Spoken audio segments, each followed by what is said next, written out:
I mean, when not only the value drops, when you get everything back down. Right? So you can now imagine somebody who has real estate investment like yours. Yeah, on that one. Is it? On that one.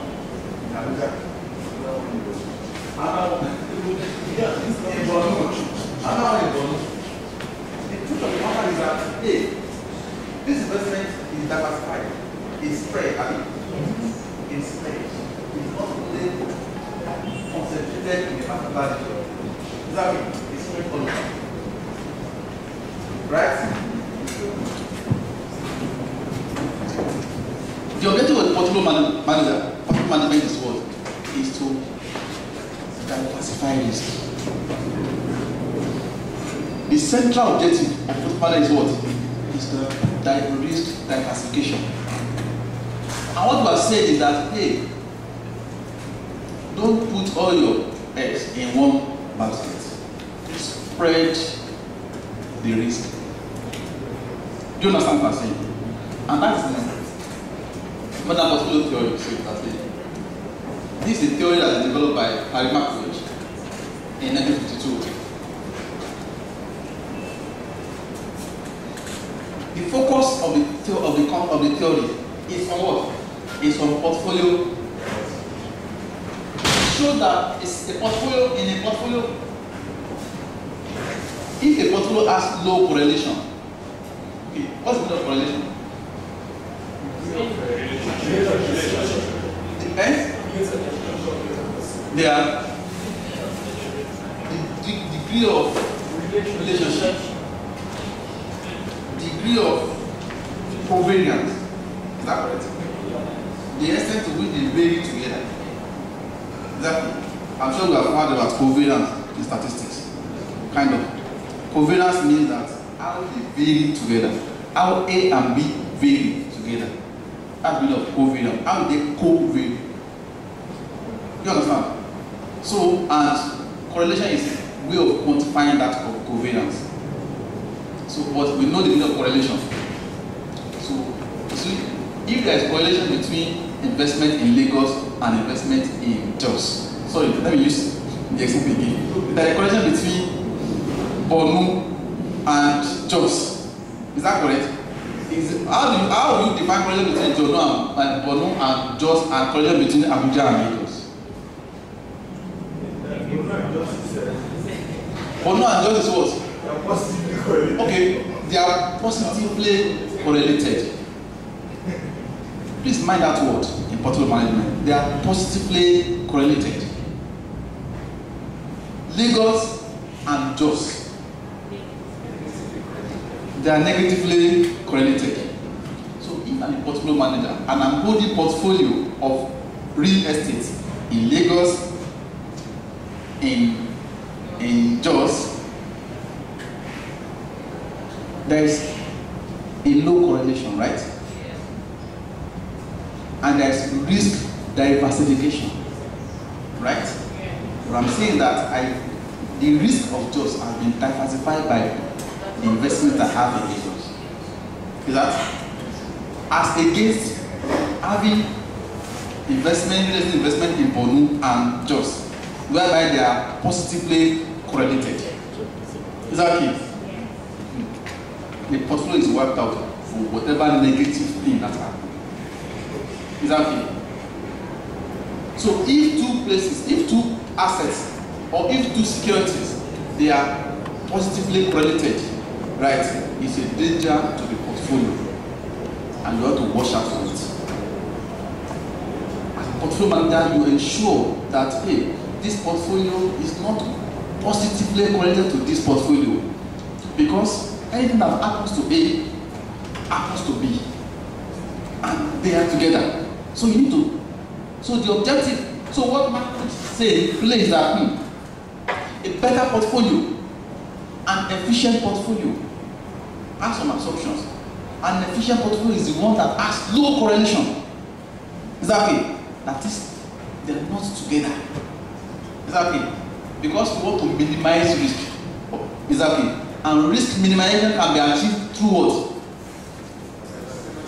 Can we say that? risk minimization can be achieved through what? Fantastic. Please, that is central to portfolio management. In fact, if that's the only thing you take away today, it's enough. If that's the only thing you take away from this session today, is fundamental. That when they ask you about portfolio management, what you can say emphatically anywhere in the world is that diversification is central to portfolio management. Do you get me? The objective of portfolio management is to minimize risk, which can be better achieved through what? Diversification.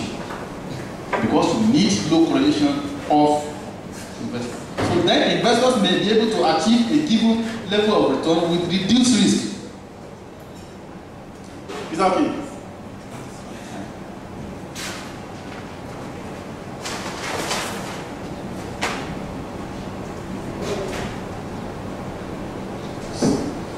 Markowitz theory. He assumed that what? People are rational. Who are they? Are we really rational? To some extent. I mean, the truth is that we are not totally rational. Exactly. Because we are emotional. Right? One of the assuming that, hey, investors are what? Rational. And because investors get their assumption right, they assume that investors are what? Rational. And why? They want what? They want higher return for a given level of risk and lower risk for a given level of return. You have returns, you have risk. Is that okay? What Marco is saying that for a given level of risk, investors want higher return. That is, if you have two investments, A and B, and the risk is 10, and the return is 12 and 13.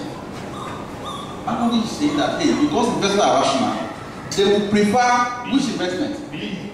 Why? The same risk, higher returns. 1. 2, for a given level of returns, they will prefer what? A lower risk.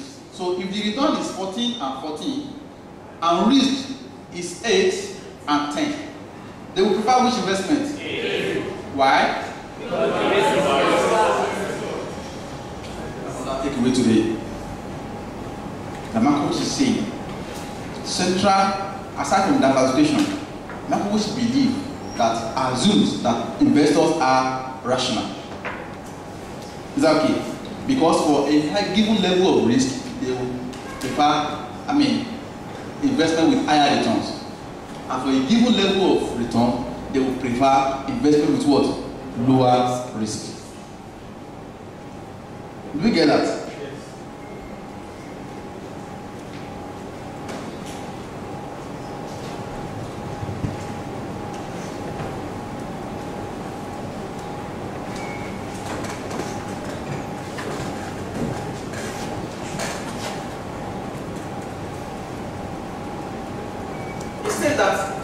Risk and return follow a linear relation, and investors are compensated for only for holding non-diversifiable or systematic risk. That's grammar. What is saying here is that risk and return they follow a linear relation. Exactly. And investors are compensated only for holding non-diversifiable and systematic risk. There are two types of risk. Exactly. One is diversifiable and the other one is what? Non-diversifiable. Exactly. Systematic or non-systematic. Anybody to help? If it's systematic? Systematic risk. Anybody help? Okay, if a risk, please bear your mind out. That's the way of knowing. The worst is for you to get it wrong. That's it. Anything, any knowledge, anything to share about that? Anything you have in mind, just say it. Anything you have in mind, say it. The worst is wrong. they are not diversifiable. So what makes them not diversifiable?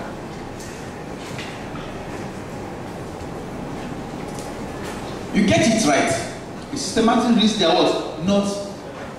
See, all of us, it affects all of us. That's the meaning. They are not what? Diversifiable. We are in it together.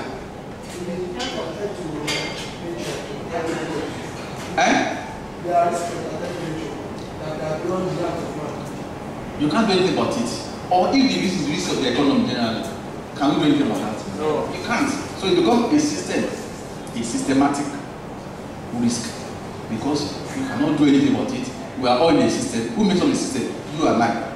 Exactly. The thing is not caused by you, it's not caused by me, it's just caused by the system in which we operate. Right? So it becomes what? A systematic risk. You can't do anything about it. It's not diversifiable. What is it? Inherent risk.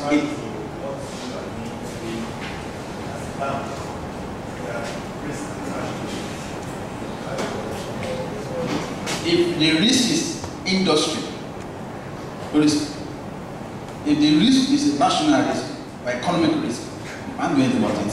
And you're operating within that economy, you're operating within that industry, you can't do anything about it. Right?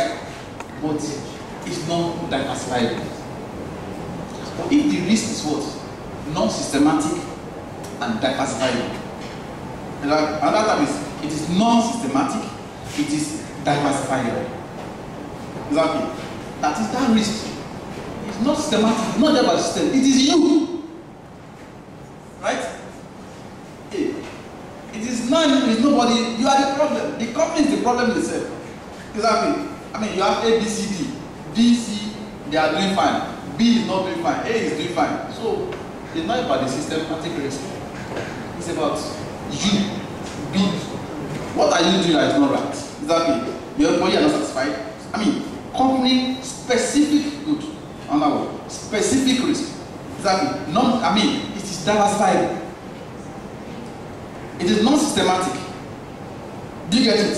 So you have those two types of risks. And Markovich is saying that, hey, for God's sake, we will not compensate anybody that has diversifiable risk. We will not compensate anybody that has non-systematic risk. He recommended that it is only what? Only investors are compensated. Exactly. Investors are compensated for holding non-diversifiable or systematic risk. It is when it is systematic risk. Exactly. That's not advisable that you can be compensated for it. But when there is a risk that you can do something about it, you should be compensated about it. Do you get it? Yes.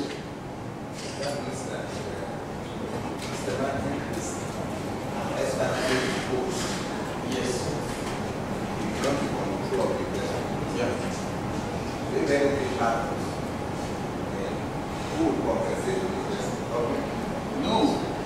What he's saying here is there are something in determining the return, in determining the value of anything, or the compensation for holding an investment. Get me? In determining the compensation for holding an investment, exactly, the investment ordinarily and personally should be compensated for systematic risk. Exactly. So if you are holding investment that the company is having problem, exactly, don't economically don't expect compensation. You did it yourself. You picked that company yourself. I know what you're getting. You saw it yourself, you pick it yourself, and so don't expect so much what? Compensation. Because if in economic theory you should be compensated for holding something that is inefficient, then it is wrong. I know how you get it. But he's saying that ordinarily, minimum, investor must be compensated for something that they don't have control over. Right? And that takes us to investment analysis as one of the duties of portfolio manager. And that's where we come from. That, hey, before you go into any investment, please sit down and look at the investment you want to do. And research, before we pick investment, there are some things we do, there are some analysis we do. Top, bottom analysis or bottom up analysis. Exactly. You have to look at a top-down analysis. You have to look at the economy, right? You look at the industry, you look at the company. Exactly. Which, in this economy, in Nigeria economy, which industry will do fine? You look at that industry. It's in banking, it's in the bank, for example. Oh, banking will do well because of interest rates. You now come to banking. So which company in this banking will do well? Because the fact that the banking industry will do well does not mean that all the companies in the banking industry will do well. Is that correct? Yes. So you have to do a top-down analysis. Looking at it from the economy, that is, in West Africa, which economy will perform well? Nigeria does have any chance? Yes, population-wise, growth. Okay, Ghana, Zimbabwe, Kenya, South Africa. Which country will do well? Exactly. In Africa, which country will do well? I don't know. So now, in those economies, you are looking at this economy. Which country will do well? You are doing economic analysis at that time. You now come to the economy. Oh, Nigeria will do well. Let's go to Nigeria. Which sector in Nigeria will do well? Exactly. Sector analysis. Exactly. Politics will do well. Fantastic. Exactly. Beauty will do well. See, you now need to consider a lot of things that will make you decide what to do well. What's the population of Nigeria? Exactly. What is the demand level? What is their source of power? What are this, what are that? What's the policy of the government? Direction in the next outlook. At Medicine, for example, every year we have outlook for this next year, outlook for next year, and other research firms too, they have outlook for next year. So you know so what is the outlook for next year? Before you know which country, which sector will do well, and you have to pick the best of the sectors that will do well, right? Where are we going from there? It's like saying that I'm a portfolio manager, I must do my analysis, right? So if I don't do my analysis, maybe in the banking, the best company that should do well is in the bank, First Bank, right? And because I want to invest, and I just go and pick UBA, right, or Zenith, or Union Bank, exactly, and I just pick Union Bank. Who is saying I should be compensated for the wrong decision I've made? Because it's really wrong for me to be compensated for that wrong decision because I didn't do analysis. And he's saying that they should compensate for, because the risk of Union Bank, for example, is a diversifiable risk. It's a unique risk to the company. Exactly. It's not because of the industry. Do you get me? So industry, every company in the industry, they are performing well. 10 billion, 50 billion, and the company is just making 2 billion. Because of that, they cannot give you return. Right? No, you shouldn't be compared for that. And that's why you see non-diversifiable, exactly, systematic risk should be compensated only. Do you get me? That is. You understand that, right? You know, this thing, you need to understand this in the way you want to be able to articulate to a grammar. Is that you see a grammar and you want to tell them about portfolio management, you need to understand it to that extent. Any questions so far?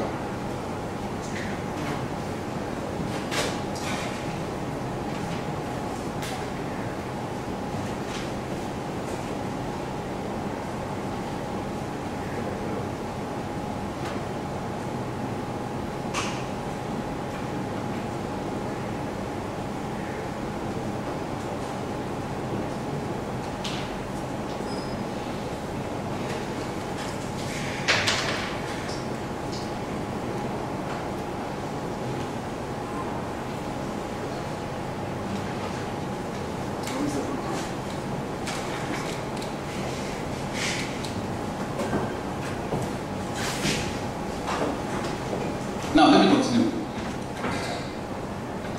with the next slide. Okay. With this information and with this analysis, what Marco is saying is that assumption, human beings, that what investors are rational, exactly, investors will go for what is at a very lower risk. You go for high return, right? Given a risk level, you go for higher return.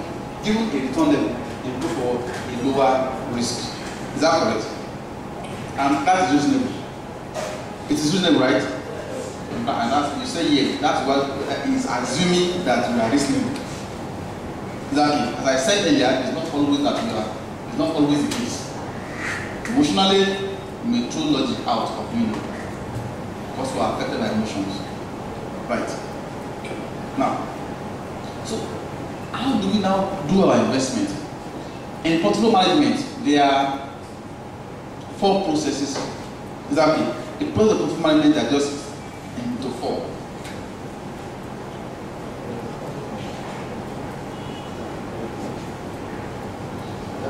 Okay, liquid. It's okay.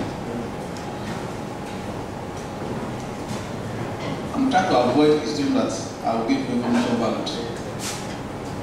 So as what is it? So that I want to avoid assuming that I will give you too much information without you understanding it. You are processing it. Okay. Now, another assumption he has is that let me run down before I talk that. Is that investors are what? Risk averse. You know what I mean? That is, they are willing to accept more risk, volatility. You know risk.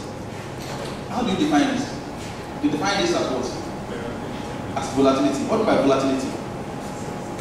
When something is not certain, right? Up, down, is volatile, right? The higher the way it is going up and down, the higher the volatility. Is that correct? Is that correct? Mm-hmm. And the higher the risk. Today, first bag is 22 naira. No, it's 16 naira. Tomorrow is 18 naira. The day after, you come back to 14. The next one, you go to 13 again. The next one, you come up to 14. The next one, you go to 10. You know, the volatility is what? Is high. Meanwhile, another bank, today is 16, tomorrow is 16.01. The day after is 15.99. Next one, 16, come back to 16. The next one, go to 16.01 again. You know, it's around that particular. It's not just up or deep down. Exactly. You say it's not that risky now. You get it? You say what? It's not that risky. It's less risky. Or less volatile. So we don't know volatility now. Up, down, up, down. Exactly. The extent of that up or down is actually the risky nature of that investment. Exactly. And that's why we say fixed income. The value is the same. Right? The risk, what the risk is, does it go down or up or down? It's just there. And that's what TB, especially because of risk-free investment. Equity up, down. Again, it's at level. Some real up, real down. You get it? So the extent of this volatility up and down determines the risk of an investment. Do you get it? And people like higher volatility for higher payout, exactly. And we accept lower returns for a less volatile investment. If investment is less volatile, don't expect higher return. Is it possible to get higher return? No. Because ordinarily, nothing will push that return up. When you start and move from 10 to 12 or to 13, the next day go back to 8 or 7. The possibility of higher return is there. Is that correct? Because if you move from 10 to 13, that's 30%. Right? Not 30%. And if you move from 10 again to 8, that's about 20% loss. Is that correct? And so, as much as you can make money of 30%, you can as well what? Lose money. So for anything that is volatile, it gives the potential for higher return. Right? But if it's less volatile, no potential for higher returns. Do you understand? Because you move from 10 to 10.05, 5%. You get it? You move from 10 to 950 or 970, lower loss. Where do you now expect so much huge return from it? Because it is less volatile. Do you understand it now? Yeah.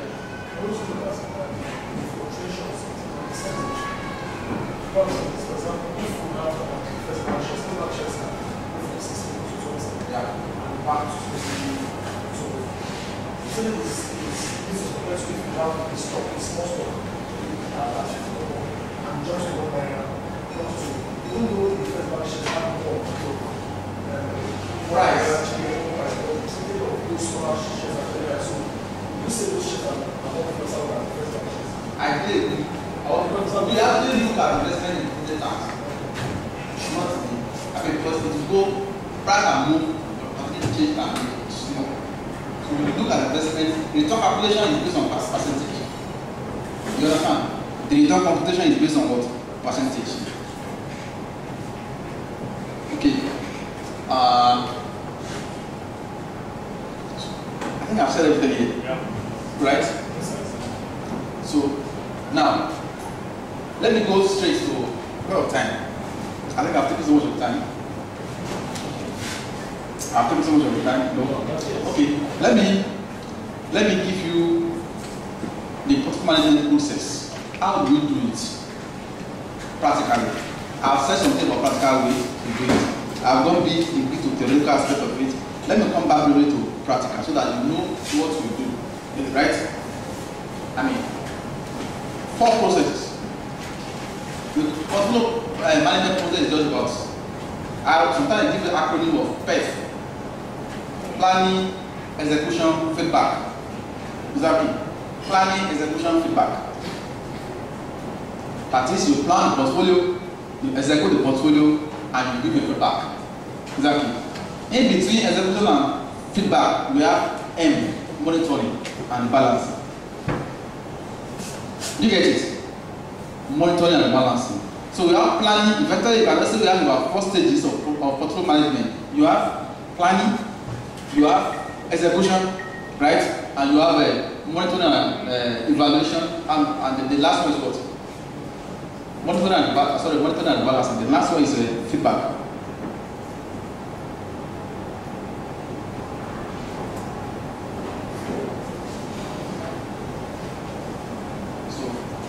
Basically, in any firm that is doing portfolio management or asset management, that's the process they embark on. The first is the planning. Plan the portfolio. And in planning, what do you do? You meet with the client, get the information from the client, right? And you document it in something we call investment policy statement. Right? Everything about the client, what he wants, the returns, the risk, everything about him, what do you put in? You put them under investment policy statement. It's a statement, it's a policy statement that shows, that provides a framework for the management of that client investment. You get it? So that's the framework for it. You document that. It's a statement that documents exactly the investment policy of the client. It provides information, exactly the direction, framework of how client's investment should be managed. Because it has to be signed by the client and you. Do you get it? It is signed by the client and yourself. So it provides a framework for the management of the investment portfolio. It provides a framework for the management of the investment portfolio. Do you get it? Now, when you have documented the client's investment objectives, we have allocated those, we have mentioned those things, right? Have we discussed it today? We are in the planning stage. I said there are 4 stages of portfolio management. The first one is what? Planning.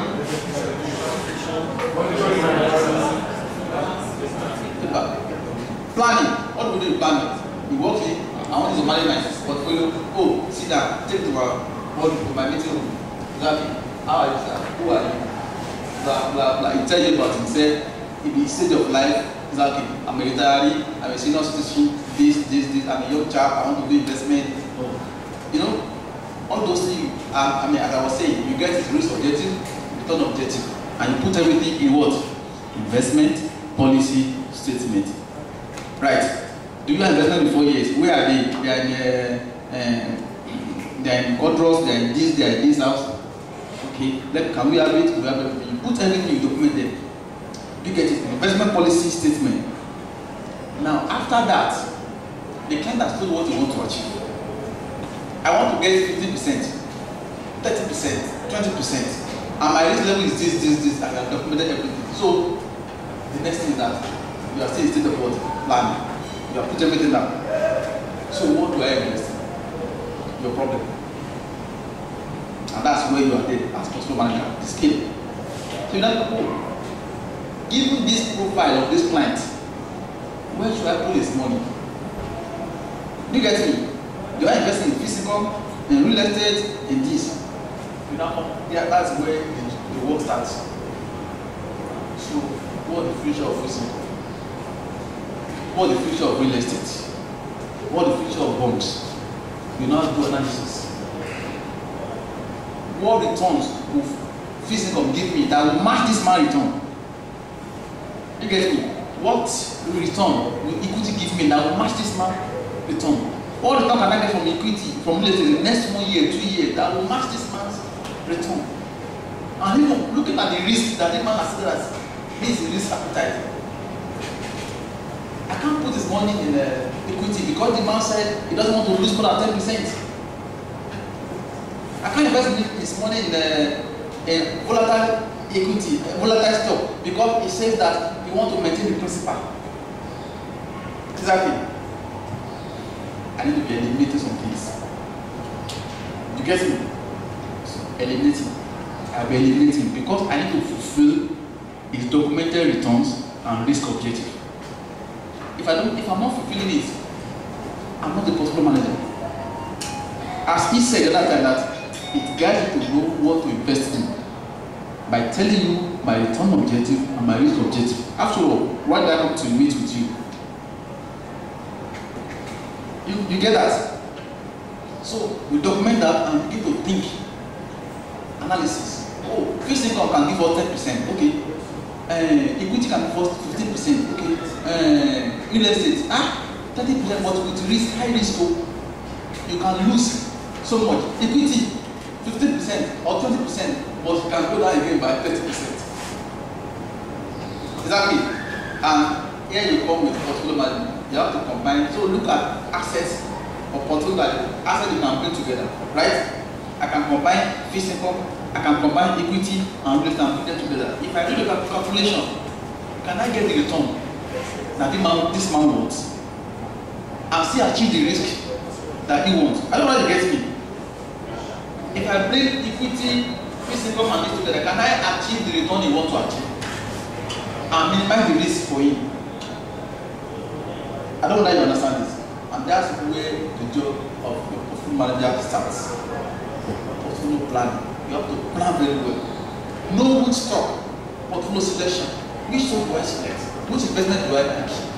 This one is not good, this one is not good. You begin to think about different investment you can make in the universe of investment such that you know to achieve the portfolio objective for your clients. Otherwise, you are not fit to be a professional managing the portfolio. You don't understand, right? And this is what we call planning stage. Yeah.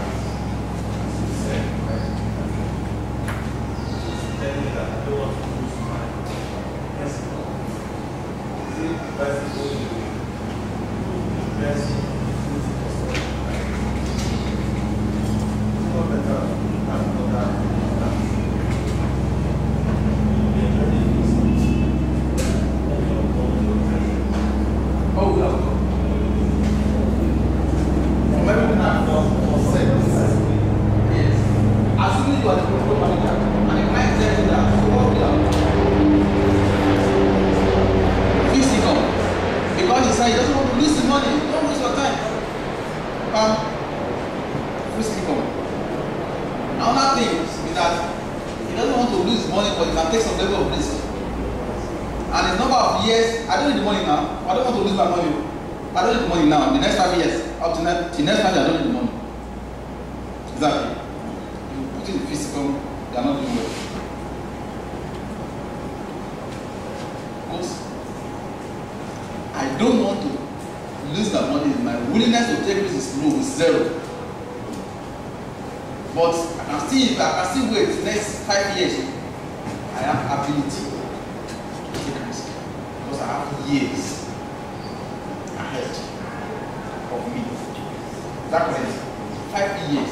So if I buy land 5 years, by 4 years, I should be able to sell off and just keep the money, still invest in physical, and make more money for me. I won't lose money. I don't know how we are doing that. But I can't say that if you say it just happened 1 year. Because even for me to, before I finish buying, exactly, I don't know whether I'll be able to sell before you say you need some money. Exactly. So it was 5 years, I think it's not enough. That boosts his ability to take risk. So puts the fact that I say he doesn't want to lose money. Exactly. Does not mean that now you don't fix it in fixed income. If he has exactly, and that's why you remember what I said, risks of two things: willingness, ability. And one of the reasons, one of the factors in ability is time.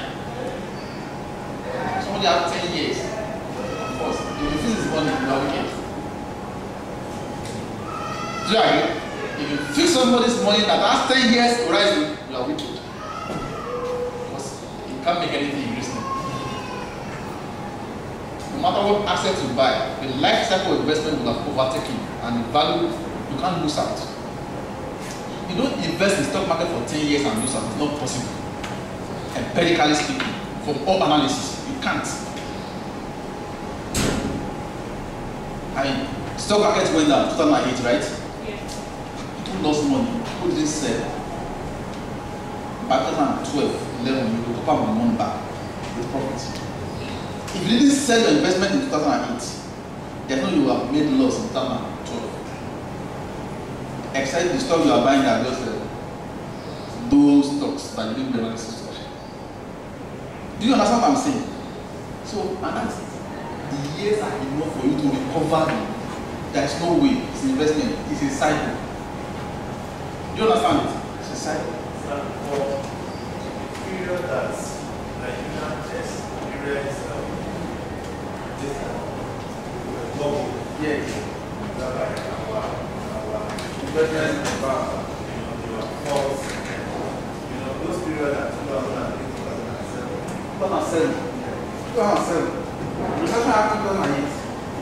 It's March 2008. Very kind of recession. So 2007 was still doubling the economy. So the problem was there. Okay, for stock like Japan, that they sell for 6 naira today. Still 44 or something like that. Yeah.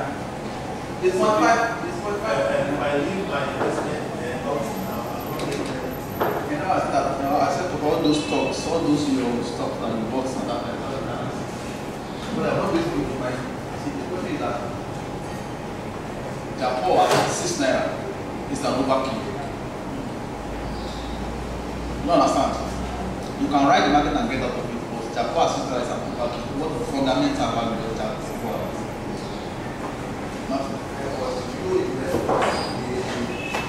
You investors, I like that. You investors. You sold this thing to us on so many premises, based on so many premises, and the analysis were done. Goodbye.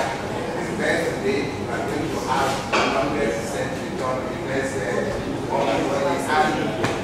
Everybody will compare us like the sea, the stock brokers, the financial analysts, very steps and other people. Yes, sir. I appreciate that. I appreciate that. My only question is that I appreciate what you said, but I'm sure you can never produce for me a report written by Meriston on that.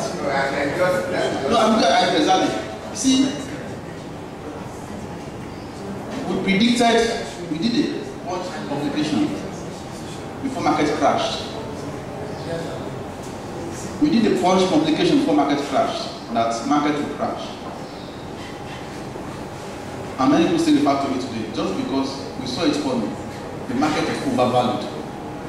And we are advising of the client to get out of the market. It's overvalued. And you are saying, that was the, and that's the profession, that's the profession that we are into. But it's being sanitized. So I know what you are talking about. And the truth is that, see, at that time, you don't need to be a broker to make money. Anybody can be a broker at that time. But now, I don't like to hear what I'm saying. You didn't need to be a broker at that time to make money. And people that are advising buy Jacob, buy this, they never did any analysis on Jacob. But everybody was writing on the, hey, the market is going up. What analysis do you want to do with the rising tide? Exactly. For professional, you will do this analysis. And that's the art of portfolio management. I will not just buy Jacob because the price is going up. I will buy Jacob because if that price goes down, I will know it will come up again. I'm not saying the price cannot come down, but I know fundamentally if it comes down, it goes up again. Not that you get it, and that's the difference. People bought stock before because the price was going up. No analysis. And that's the essence of this training. That hey, it's an exposure. Don't ever join the wagon in investment activities. You must have your basis for investment. Any investment is not done on basis. Ask questions. So somebody speculative investment, emotional investment. There are something we call feeling-based investors and thinking-based investors. Feeling-based investors, they invest based on feelings. Is that okay? John, this thing is good up. There's nothing. Oh, I better let me buy. They are influenced by a lot of emotions. His feelings, he thinks. But you have thinking-based investors, they say, hey, it's good now. But what is driving it now? I don't know, but let me find out. You will ask questions.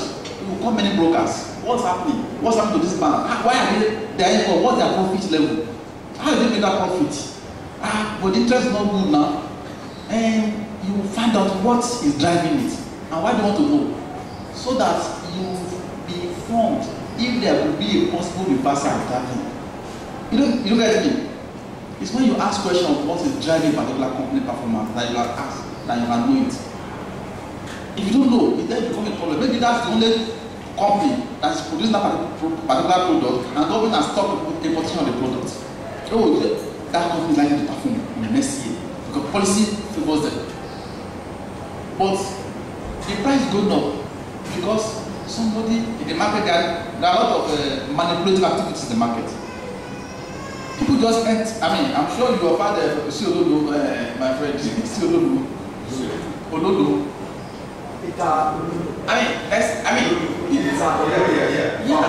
Participated by, how the buyer will sell is his investment decision. But the point that he's buying volume. For that decision, you don't have knowledge of that decision. Why he's buying, why he's selling. You don't know. Right. At the same time, people will say they are prepared to enter the market. You understand what I'm saying? So there are transactions done on sentiment and not on analysis. And all of us will join the bandwagon. And that's why we suffer. If you see most of those stocks today, they have no fundamental value. Exactly. And the one that have fundamental value, they are climbing up again back to their position gradually. First bank went to 8 naira. First bank went to 8 naira. But it's back. It's going back. GTB went down to 13 naira, 11 naira. It's 25 naira today. So all this stuff, you lose money, but start with good fundamental. Remember, a good stock does not mean a good company. Does not mean a good company.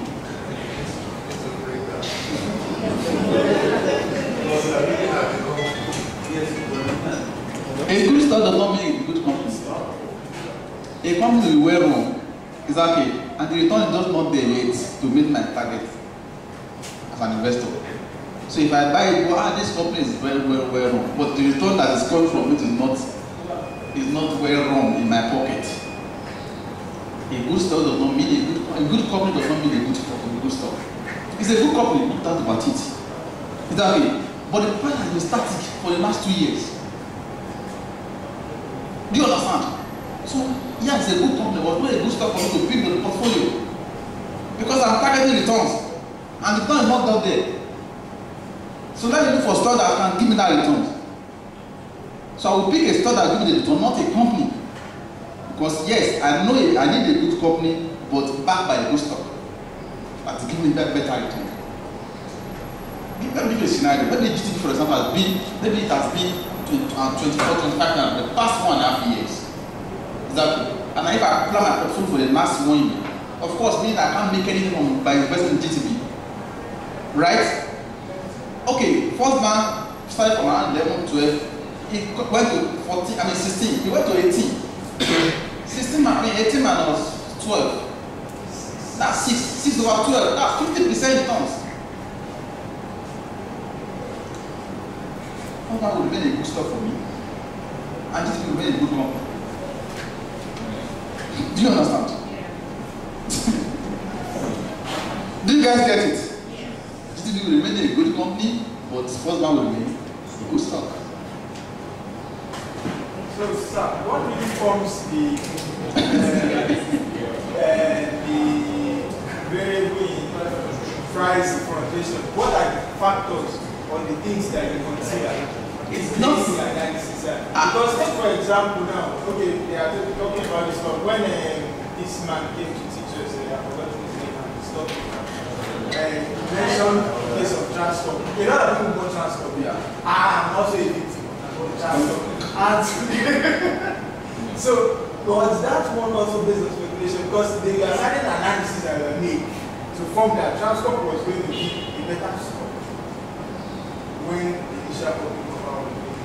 But eventually it turned around. So apart from that, what are things that you also consider and also experience the rise and fall? The rise and fall of an asset, of an investment, is not only based on fundamental value. It is expected reasonably to be